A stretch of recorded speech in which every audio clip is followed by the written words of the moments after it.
All right, thank you everybody for joining us today for Managing Up, Build an Effective Relationship with Your Boss webinar. This is the fourth in a four-part series of our second Career Edge webinar series for University of Colorado at Denver. And I'm so excited here today to be presenting with Dr. Lauren Ramsey, PhD. Let's go through some technical components of our webinar today. We will be taking questions through the webinar. You can submit them at any time, and then we will address them after we're finished with our content. So go ahead and feel free to use the Q&A queue at the bottom of your screens to submit your questions, and then we will respond to them at the end. I'm Emily Copeland. I'm the Senior Vice President for Human Resources based in Denver, Colorado.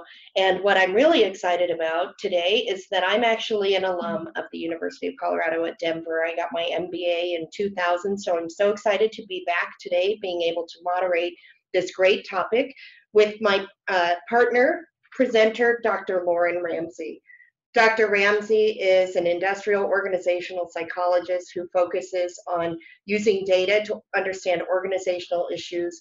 She has great experience being a scientist and practitioner, working with leaders in public-private sector organizations, and she's also worked with several universities. So we're lucky today to have Dr. Ramsey and all of her expertise in leadership and management today. So thank you. Welcome.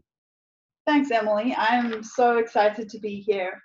Being invited to contribute to this webinar gave me the opportunity to play back in my own mind some of the different workplace scenarios in my life. And I admit I haven't always made the right calls in how I've managed my bosses, but I have definitely improved along the way. And I hope that you will benefit from my learnings. And I also encourage you to allow yourselves to trip up occasionally.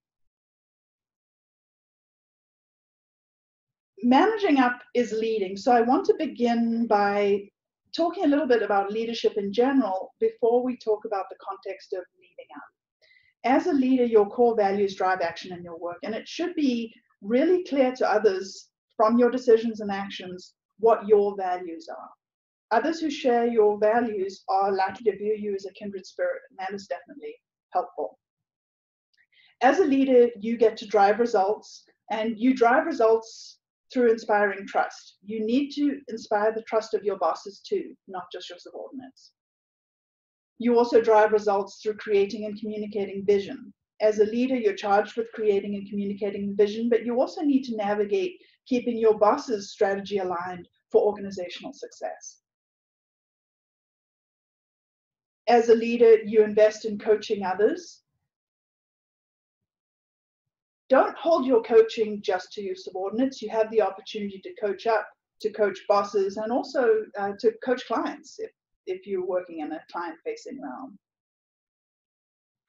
Great, thank you, Lauren. Tell us a little bit more about each of these components, if you would.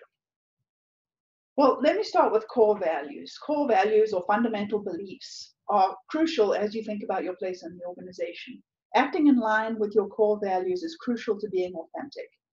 You need to know who you are and what you value most. That's going to allow you to be authentic at work. And when I think about how I behave at work, people who have worked with me know that I will speak up about injustice. So I believe that workplaces should be fair.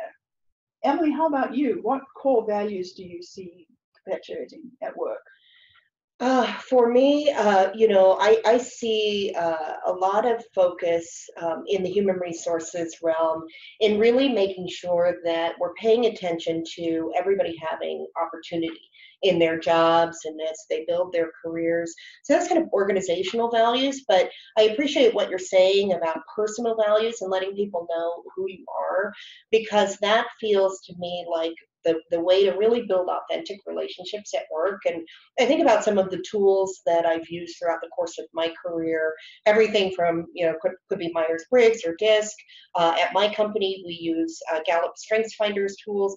Those really give you the opportunity to be able to know a little bit about yourself and maybe even leverage the information you get from that to launch into a conversation about what your values are when you're thinking about building that managing up relationship with your boss. Yeah, I'm glad you mentioned some of those tools, because I think those tools are crucial in helping you have shared vocabulary about yourself. Letting others know who you are is really helpful to let people know how you tick. It makes you easier to work with if people know what's important to you. It may also serve as an inspiration to others. So letting your boss know your core values is fundamental in building a solid relationship, and hopefully it's a place where you can build mutual respect.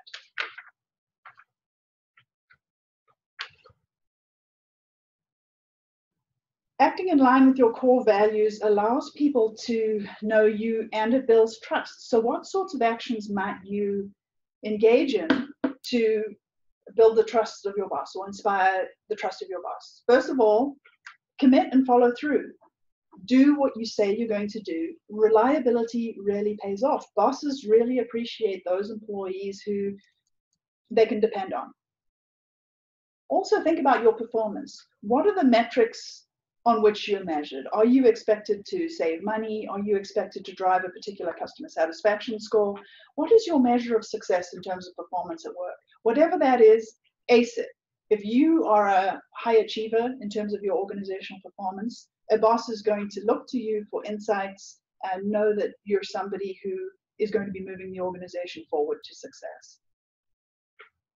Another way to inspire the trust of your boss is to be an expert. There are many of you out there who have deep technical skills, and you use those technical understandings in the organization to move the organization ahead. Allow your expertise to shine. Bosses don't know the answers to all questions in the organization, and having technical experts to depend on is fantastic for a boss and allows the building of trust. Be supportive. Be willing to say, I'll help you with that. I can help that. Let me give it a shot. If you can make life a little bit easier for your boss, that is certainly going to warm your boss's heart and make them feel more receptive to your comments down the line. Be honest. Be willing to say what you see.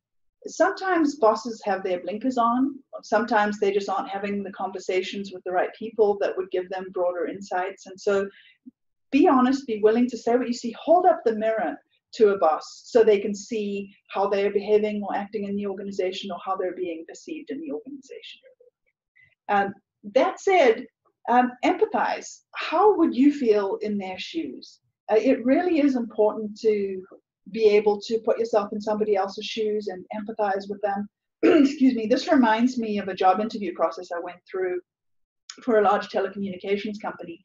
I made it through the first round, and the hiring manager was preparing me for the next interview, which was with his boss, with an executive. And he gave me very firm instructions. He said, don't make him feel stupid. And I remember at the time thinking, wow, he's managing this so carefully, but he was operating based on his understanding of the person that he was reporting to, and he was managing that process very well, and also giving me some cues about what would be necessary in that organization if I was to take that job. That's such a great example, Lauren. As you're talking about trust, it just reminds me of how important this is for all relationships at work, and especially to make sure that you have an effective relationship with your boss. You talked about the job interview example. What are some other scenarios where maybe you've worked with a client or seen something outside of the your direct relationship with your boss where you've seen this working? Oh, I'm glad you asked. I think a good example of this, I was doing consulting work, selection and promotion work in the public sector for police and fire first responders.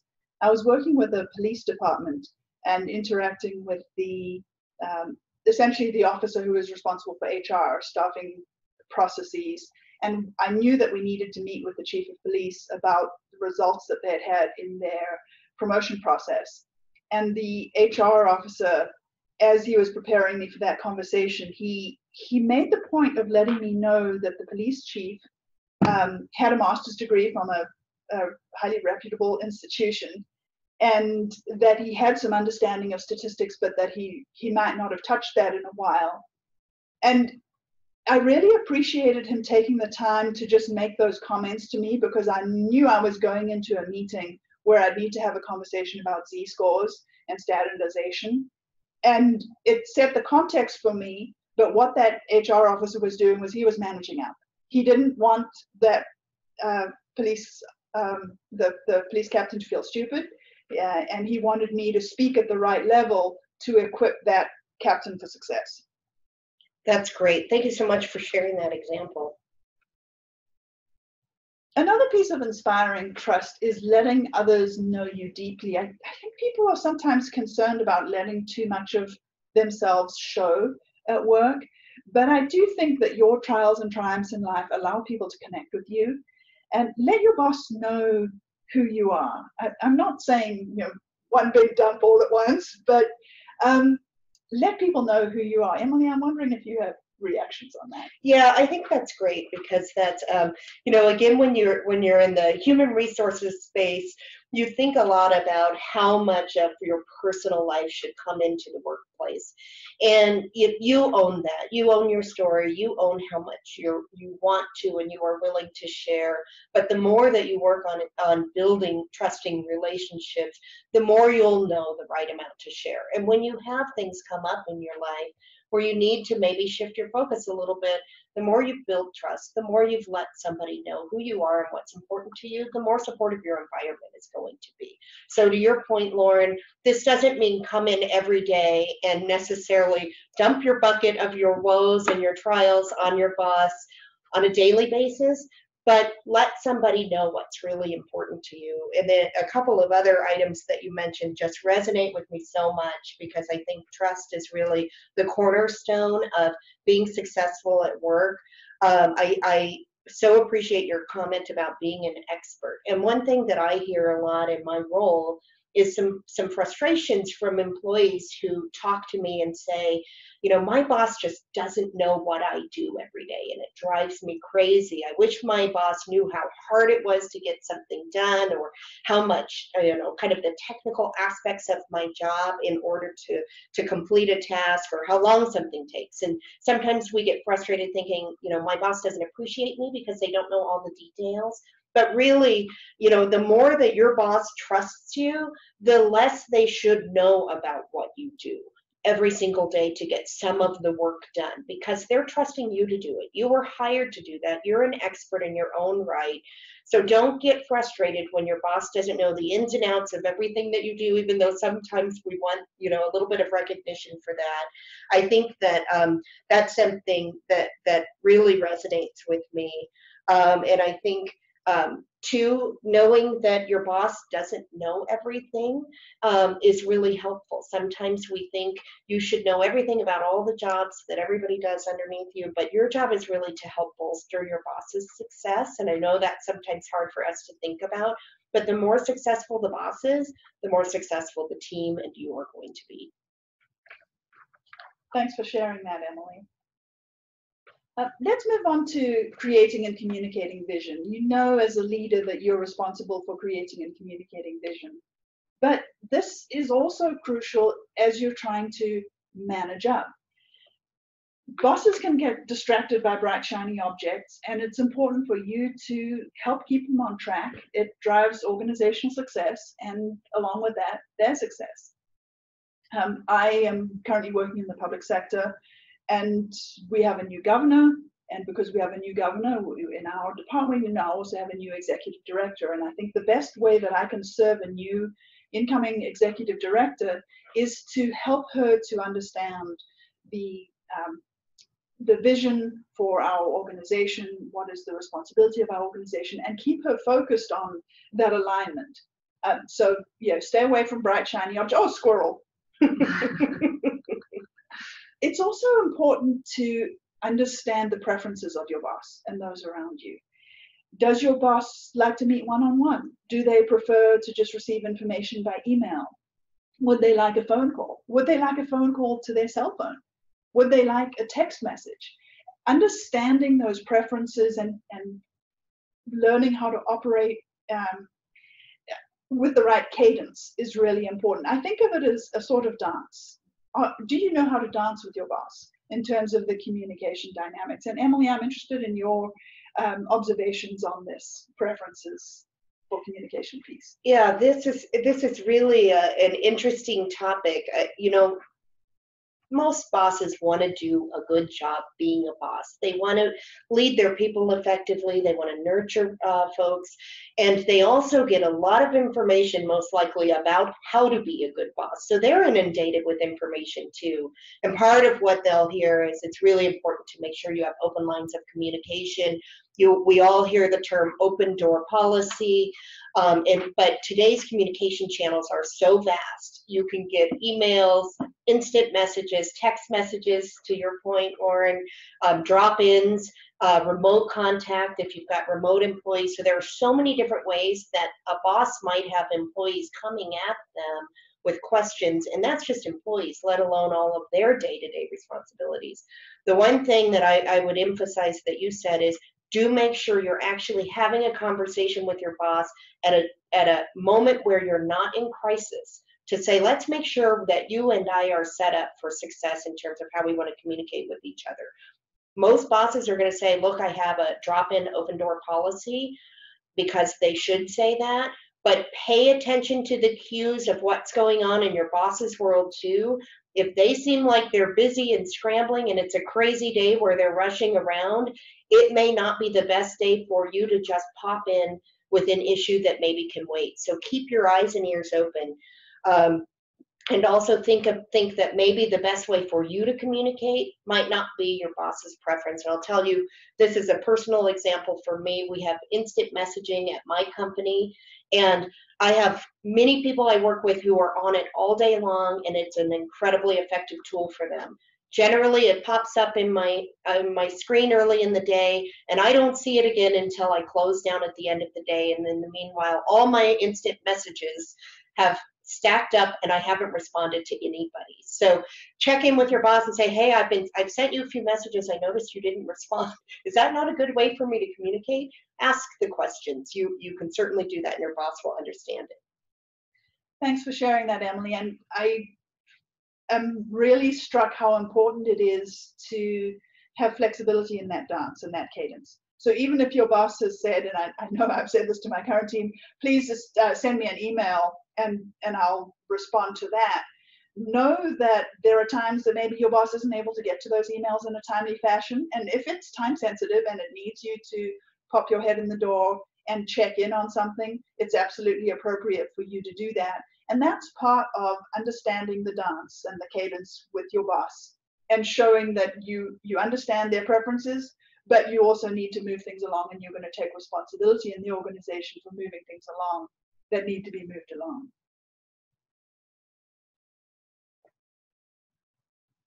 It's also important just to chill. There are times we all get our knickers in a knot over one thing or another. Sometimes we get hangry.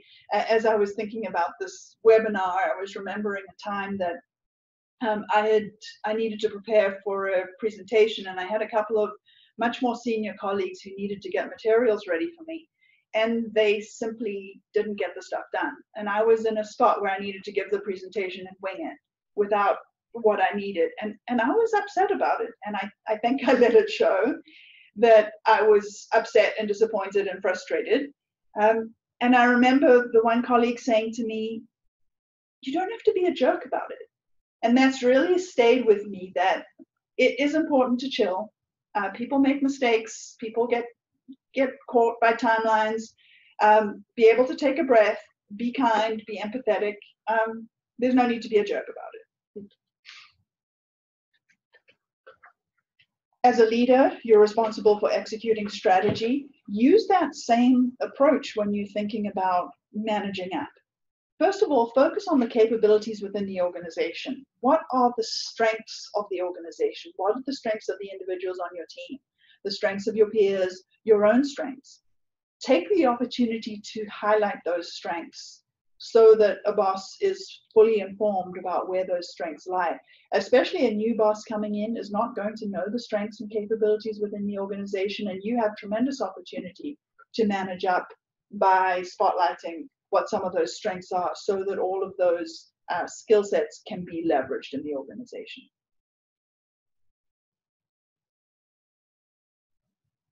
Understand the context in which your boss is working and recognize that there may be times that you are barking up the wrong tree. There may be times that you are trying to push your boss to move in a different direction on an issue. Maybe you don't understand the whole picture. Maybe you don't understand some funding constraints, or maybe you don't understand some directives from the CEO, but there may be some context there that you're not informed about. And so be willing to explore what the context might be and to ask questions so that you are sharing the right information at the right time and pushing on the right levers at the right time. Lauren, I think that that's such a great point.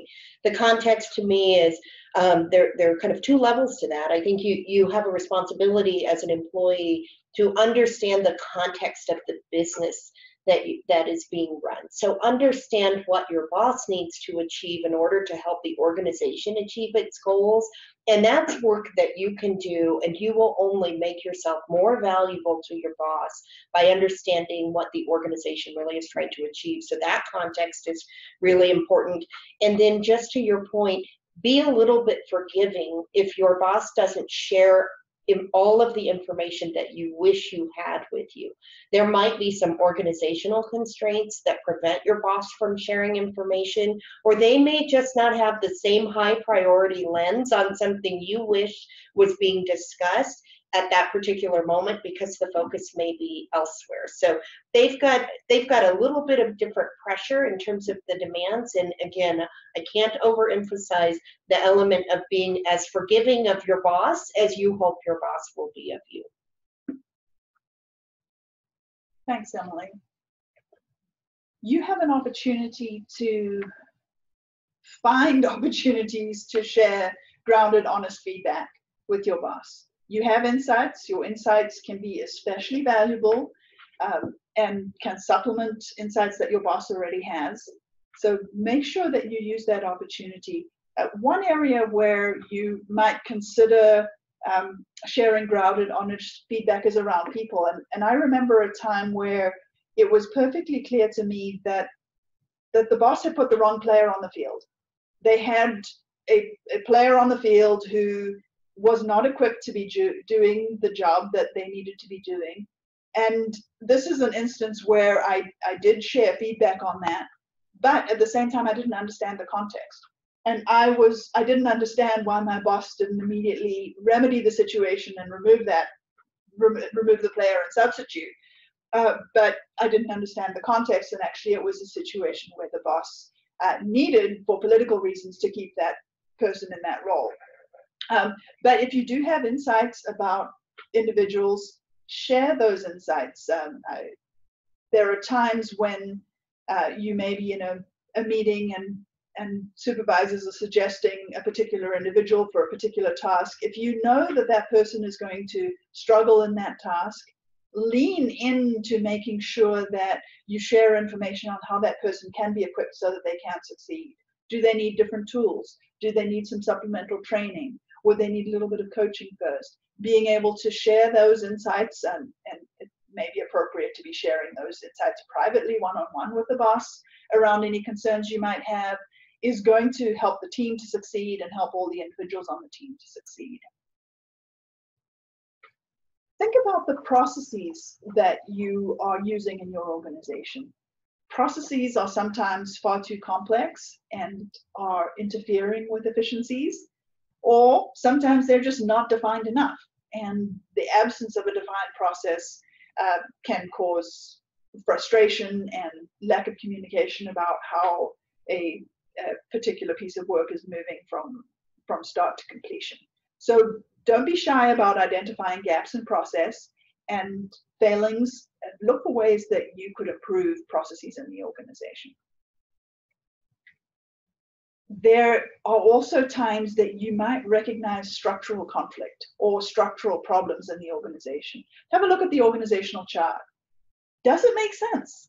Maybe it's just built that way because it's been like that for a very long time and nobody's really taken a look at what makes more sense based on the functional work that people are doing today, or changes in technology that have affected how people interact between teams and between departments. So be willing to have a look at structures. You may have insights about structural problems. I remember a situation where I was in a role where two departments had essentially been pitted against each other because of competing priorities. And because their priorities were set the way that they were, those departments were not set up to collaborate. They were set up to directly compete with one another, which was not a healthy structure. And it was a situation where I was able to share that with the boss. I don't think that he had thought deeply about the underlying incentives for those two teams and how that could derail or move people to success. And it can be a cause of conflict. So share your observations. Remember that you have eyes on the organization and in the organization in a different place with a different perspective from your boss, and that you can be fabulously complementary if you embrace that opportunity. And I would add back to trust. If you've built a relationship of trust with your boss and with your team, this kind of feedback is going to be so welcomed. But the groundwork has to be done first with trust. And there's a fine line between coming to your boss with problems and complaints and feeling like you're just complaining about coworkers or complaining about things that make your job difficult. So think about being, we hear this term, really do think about being solutions oriented.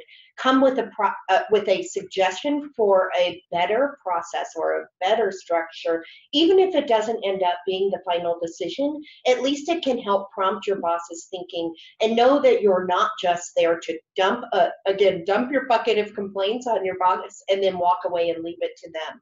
So bosses like it when people show up and say, I've seen this issue or I've seen this challenge and I think we can get through it. And here's a way that I think that might happen. Thanks, Emily. And another huge part of organizational action is decision making. Organizations and individuals within organizations are making decisions all the time. And you may have insights about where decisions have gone well or where decisions have not gone well, and you have the opportunity to share voice about reactions. You provide a feedback mechanism of what's happening in the organization to those above you. And that's a really important conduit for feedback. So make sure that you leverage that if you see the need for it. And not just about problems, but where things are going well. Also share feedback where decisions have been perceived as good decisions, wise decisions. When you are looking at decisions, what are some of the things that you might consider? For those of you who've been in my classes before, you know that I tend to talk about justice theory and 4 dimensions on justice theory: procedural, distributive, interpersonal, informational.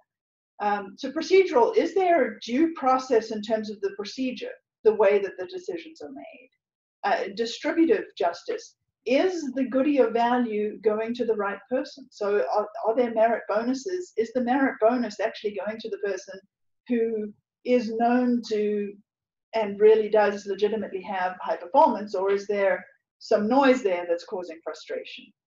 Informational justice, are you sharing information around how decisions are being made so that people understand the how of what's happening, the why of what's happening, so they have more insights around the process? And then interpersonal justice, are people being treated with dignity and respect during a decision-making process? If leaders in organizations are embracing those 4 dimensions of justice as they make decisions, hopefully you're going to have decisions that are fair and perceived as fair, and that's going to lead to and maintain commitment in the organization. But problems around justice of decisions lead to frustration and lack of commitment, and that's something that the organization needs to know about. So make sure that you are embracing the opportunity to share information where you have important information to share. So sharing grounded, honest feedback is really important. Whining is really annoying. If you have constructive criticism to offer, I really encourage you to come with solutions rather than just complaining. Be a leader by generating solutions. How does that help? It builds trust and it builds the joy of your boss. And the joy of your boss is going to help you down the line. A joyful boss makes a joyful employee or associate.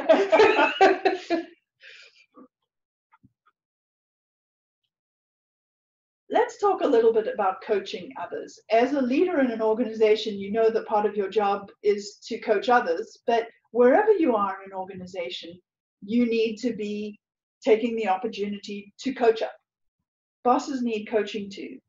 And so look for opportunities where a boss has strengths and a boss has opportunities for improvement, and be willing to share feedback on the things that they're doing well and the things that they probably need to be doing some tweaking around. Bosses need feedback too. I would like to talk a little bit about the setup for that coaching conversation and what that relationship looks like. The whole employer-employee relationship, it really is kind of an odd arrangement when you think about it. But what we really want in a healthy organization is adult-to-adult conversations. And there's some work by Eric Berne on transactional analysis. It's usually used in counseling, but I find it really helpful when I'm thinking about how people interact in organizations. And in Eric Berne's work on transactional analysis, he identifies people as operating from different ego states. A parent ego state, an adult ego state, and a child ego state. And in the workplace, what's optimal is that we're all operating adult to adult.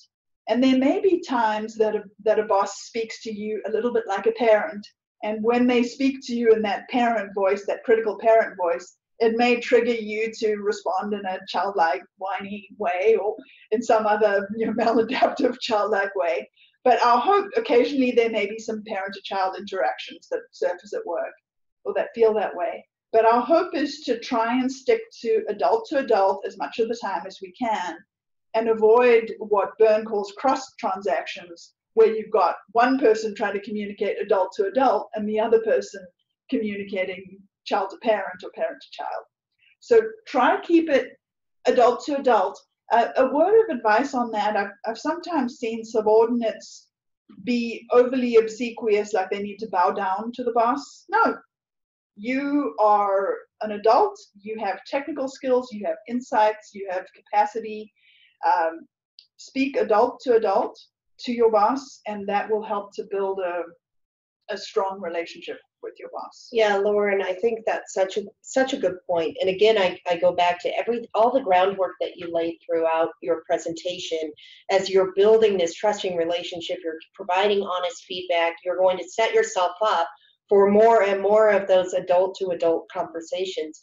You said at the start of this slide, the employer-employee relationship and dynamic is a little bit strange. You have one adult person who is ultimately responsible for the success of maybe one, maybe more than one other people's work. And that's a strange dynamic just in and of itself.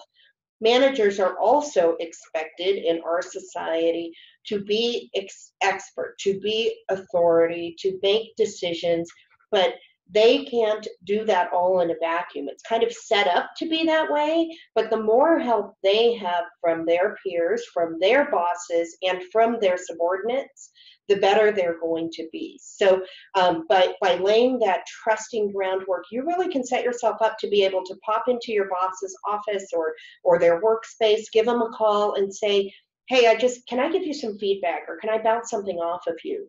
And your boss probably doesn't have enough people in their scope who are willing to do that. So they're going to welcome that from somebody who they have that trusting relationship with. So again, I think you need to be cautious and make sure you've laid all the groundwork before you start just giving feedback and coaching. But once you get past that trust barrier, you're going to find that your boss is hungry for that. And will actually probably end up going to you and saying, can I bounce something off of you before I present an idea or before I send this out? Can you tell me how this lands on you? And that's when you really know that you've built that strong relationship. Yeah, Emily, I'd just like to reinforce that if you've reached the point where your boss is asking for your observations and your insights, you've built some trust that you are in a position that you can begin to do more coaching if you feel that is necessary. To summarize what we've talked about, what strategies might you engage in to be successful in managing up? First of all, be your best self. Focus on your core values. Let your core values shine through. Let them show in your work. Let people know who you are. And be worthy of trust. Be that person who is a high performer, who gets stuff done, who is honest, who has integrity. Build relationships based on your performance and how you behave at work. Remember that organizational success is driven by having teams and individuals who are vision aligned and who move in that direction. So focus on vision alignment. Keep your boss on track. Keep them away from bright, shiny objects and focus on what is the identified direction of the organization. What should we be prioritizing to move the organization in that direction? Be solutions oriented. You may have insights that are tremendously helpful based on your unique perspective in the organization. Offer solutions around people, around processes, around structures, around decisions, and hold up the mirror to your boss. Let them see how they are behaving in the organization, how they are perceived in the organization, what results they're generating in the organization. That said, you do, in the ideal world, have a mature, reasonable boss who is looking for your insights and feedback. I do recognize that sometimes that there are bosses who are not quite at the maturity level where they're ready for that, but still, I would encourage you to lean in and try to develop others around you, including those above you, in a way to drive organizational success. Well, thank you so much, Lauren. This has been so insightful. Your expertise and your experience have really enlightened me, and I think probably our listeners as well. And you said, so many great things today that really make me think, managing up isn't about sucking up. It's really about making sure that you are equipped to be as successful as you can be in your job. So let's see if we've got some questions from some of our participants today. So here's one. We have somebody who says, my boss manages a lot of people, over 40 people. I feel like they don't understand my role and what I bring to the team. They often they prioritize items differently than I would. How do I help them understand what I should be focusing on? So do you have any insights, Lauren? Yeah, I think one strategy I think is effective is to focus on what is the identified vision and direction for the organization. Is it documented? And for example, the organization shows it on their website. And then do you have a clear documented vision for your team? If you don't, then maybe it's time to have that conversation around documenting the vision. Because once that has been spelled out to everybody in the team, then it's much easier for individuals who feel like the wrong things are getting prioritized to say, hang on a minute, how does this align with our vision for our team? How does this support us moving in direction A, which is what we've identified as the appropriate direction? And I think creating that infrastructure around you then puts you in a position to have that conversation. Great, thanks. Let's look at another question. How effective is it to share a Myers-Briggs type indicator or some other type of assessment, or even asking your supervisor to share his or hers with you? How does that help in managing that? So as an industrial organizational psychologist, I'm a huge fan of psychometric instruments. However, you've got to be using an instrument that's valid for the purpose for which you're using it. Myers-Briggs is very helpful as a conversation starter, so it's not going to be appropriate to use for making any decisions about people. But if you're willing to use something like that as a conversation starter so that everybody has the same vocabulary, it's useful to do as something like a team retreat. Everybody takes the instrument, and then the expectation is set up front that everybody will share their Myers-Briggs code. My Myers-Briggs code, for those of you who are enthusiasts, is INTJ. So I am an introvert, and people who work with me might not realize how introverted I am because I have to behave very extroverted in a lot of my tasks. But in essence, I'm an introvert, and so I do need some time to kind of hole up in my office and be by myself for a bit to regenerate some energy. And I think being able to use instruments to have that conversation about people's styles, needs, and preferences is very important. So I would encourage you to find a place for the whole team to do that, including the boss, and then you can all have some conversation around different people's styles and preferences. Yeah, Emily? I've worked for a number of years. I'll just leave it at number. But I will say I've worked through a lot of different assessments, and they are great tools for really getting to facilitating the ability to get to know each other better. The only place I've really seen them go south is when sometimes people get boxed into their type or into some kind of definition that's come out of an assessment, where we might go down a path of saying, well, I know I won't ask Lauren to do this because I know she's an introvert and this requires some public speaking. That's the downside to me, but I think there's so much more upside, again, to kind of facilitate letting people get to know each other and building a stronger team. So another question that we have, which I appreciate, is how do I manage up above my boss? So my boss's boss, do I try to cultivate that relationship and give that person honest feedback as well?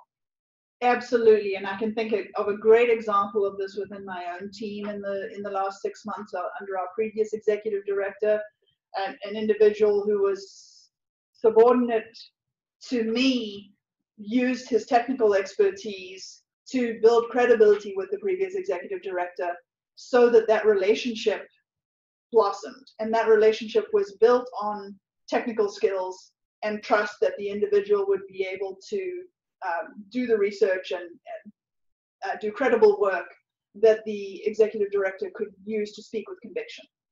Yeah. And so I think that creates the groundwork for starting that conversation, and then it evolves naturally from there. Thanks, Lauren, and sorry to interrupt you. I think there's one important component here. Remember that your boss is probably the one responsible for your performance review and for your career development. So this can be a little bit delicate. You want to make sure that you're working through your boss to the extent that you can when you're going to that next level up. Most bosses, if they are supportive of you, are going to encourage you to be known by others in the organization, but you want to be careful knowing that if your boss feels like you're circumventing them or like you are skipping around them, you're going to have to deal with that. Sometimes you have to, because you need to demand the attention of somebody different than your boss. If you've got, see a couple questions about toxic relationships with bosses, and sometimes if your boss is not that ideal supportive person, you have no choice but to go around them. But in a nurturing relationship, make sure you say, hey, I'd like to kind of get this, get some exposure to somebody else, or ask the question of this person, how would you suggest I go about that? Okay, so another question, and let's talk a little bit about a toxic relationship. So somebody has asked, what happens if your boss just doesn't like you, or you have a personality clash with your boss, and it ends up resulting in something that manifests in maybe a performance review that doesn't go your way, or you don't get a promotion that you're looking for? How do you manage that? One thing I've realized is you really have to be realistic about the context that you're in. We don't all have perfect bosses. We don't all have bosses who have the maturity to realize that they need to listen.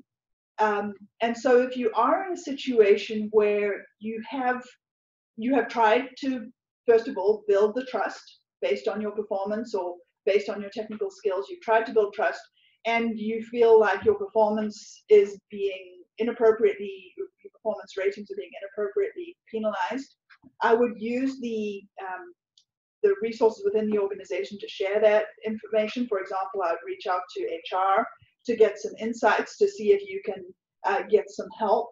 But also, I think it's important to recognize that sometimes it's a good idea to leave. Some organizations are just not a good fit for you. And I recognize that people get paid to do their jobs. People don't want to give up their job and be without a paycheck.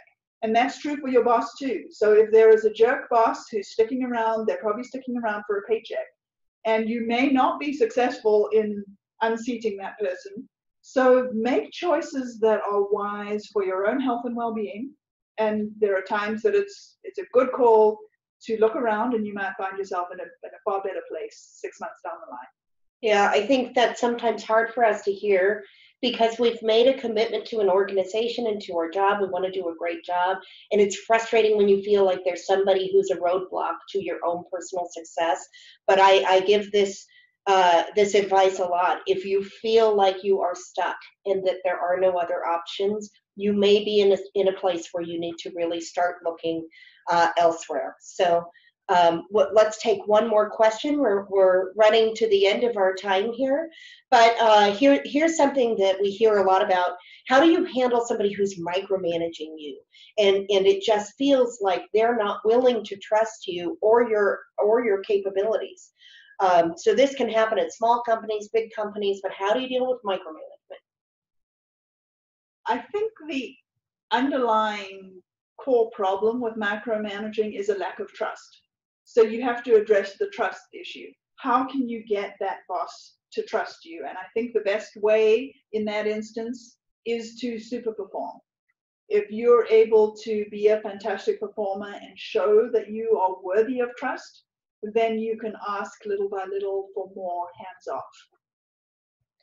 That's great advice, Lauren. This has been so helpful. I can't thank you enough for all of your insights and the value that you've added. I think you've given some great advice, and if there's anything that we didn't get to in terms of questions, we'll make sure that we send out responses to questions that didn't get answered. And we'll also make sure that everybody who was registered for the webinar today will get a recorded version sent out to their email, along with a survey about the webinar today. So as I mentioned, this is the fourth and final in the second Career Edge webinar series, but don't forget that you can continue to be involved. So take a look at the business.ucdenver.edu alumni site. There are so many chances for you to engage in your community. And again, I want to thank our presenter today, Dr. Lauren Ramsey, and thank everybody for participating. Have a great day.